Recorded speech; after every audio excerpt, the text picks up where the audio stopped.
Soya sauce, chilli sauce, vinegar skip చేసేసి కొన్ని vegetables, ఉప్పు, కారం, పసుపు వేసి సింపుల్గా ఫ్రైడ్ రైస్ చేసేద్దాం రండి. ఎప్పుడైనా నైట్ అన్నం మిగిలిపోయినప్పుడే నాకు ఈ ఫ్రైడ్ రైస్ గుర్తొస్తుంది. స్పెషల్గా రైస్ ఉడకబెట్టి ఫ్రైడ్ రైస్ అయితే చేయను. పిల్లల కోసం అయితే ఇలా సింపుల్ స్పైసెస్ వేసేసి ఫ్రైడ్ రైస్ చేస్తాను. అదే మా కోసం అయితే మాత్రం చిల్లీ సాస్, సోయా సాస్ అవన్నీ యాడ్ చేస్తాను. ఫస్ట్ అయితే ప్యాన్ పెట్టి కొంచెం ఆయిల్ హీట్ చేసుకొని 2-3 గుడ్లు కొట్టి అందులో వేసుకొని కొంచెం సాల్ట్, కొంచెం పసుపు వేసుకొని ఫ్రై చేసుకొని పక్కకు తీసుకోండి. ఇప్పుడు అదే ప్యాన్లో ఇంకొంచెం ఆయిల్ వేసుకొని సన్నగా పొడవుగా కట్ చేసుకున్నటువంటి ఉల్లిపాయ ముక్కల్ని యాడ్ చేసుకొని ఫ్రై చేయాలి. ఉల్లిపాయ ముక్కలు కొంచెం ఎక్కువగా యాడ్ చేసుకోండి, టేస్ట్ బాగుంటుంది.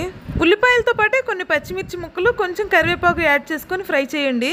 నార్మల్గా పిల్లల కోసం చేసినప్పుడు పచ్చిమిర్చి యాడ్ చేయను, ఈరోజు మర్చిపోయి వేసేసాను. ఇవన్నీ లైట్గా ఫ్రై అయిన తర్వాత ఒక గుప్పెడు క్యారెట్ తురుము, కొంచెం పసుపు వేసుకొని ఫ్రై చేసి రైస్ కలిపేసుకోండి. ఇంకిప్పుడు ముందుగా ఫ్రై చేసిన ఎగ్స్ టేస్ట్కి తగ్గట్టు ఉప్పు, కారం యాడ్ చేసుకొని బాగా కలుపుకొని తినేయడం.